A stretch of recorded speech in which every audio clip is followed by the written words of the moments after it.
gasorte mo. So, ang ato ang karon no? Ang ato ang lesson karon, wala siya ang ikatulo na nga point sa atong lesson. So, unsa ganito ang atong tema? Lessons on prayer in the Bible.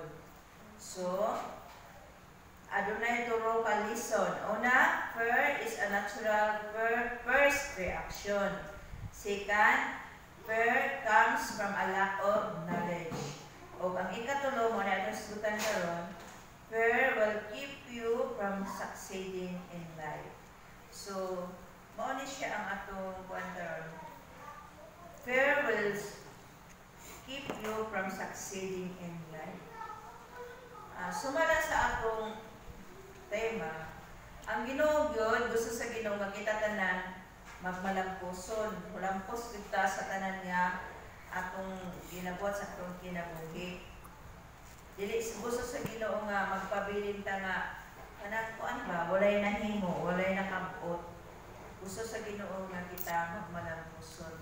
Pero sumala sa atong ikatulo nga puntos karon, kaning atong kahadlok mao ni hinungdan nga kita dili magmalampuson tungod sa atong kahadlok.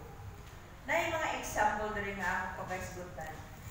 Sa Numbers 13, katuganing gisugo ni sa Dios si Moises nga magpadala siya mga spy dito sa Kanaan. Tong pila to ka spy? 12 pa no? 12. 12 ka spy. So, niadto sila dito sa Kanaan kay tan-aw nila kay mao na ang yuta nga ihatag sa Ginoo sa ila. So, nagpadala ang Ginoo dito. Moses padalhan ni mga spy dito. So, niabot ang 12 ka spy. So, pag-agbot nila dito, pag humana nila, nanguli sila.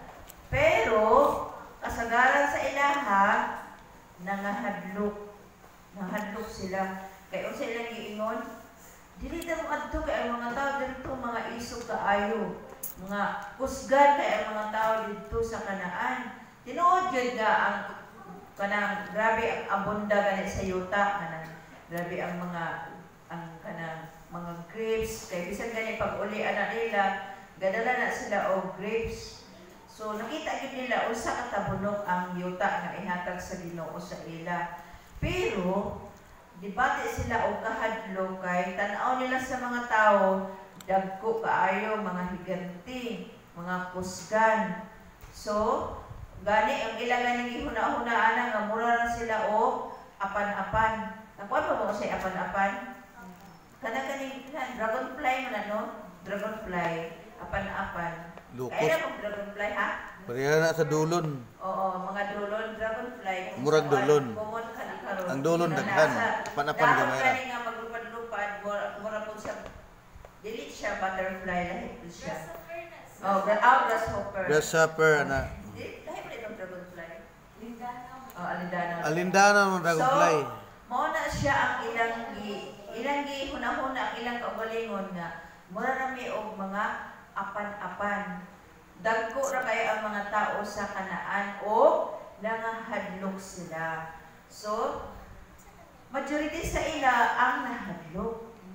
So, kay nangahadlok na sila, ang mga tao sa nangahadlok po ang mga tao.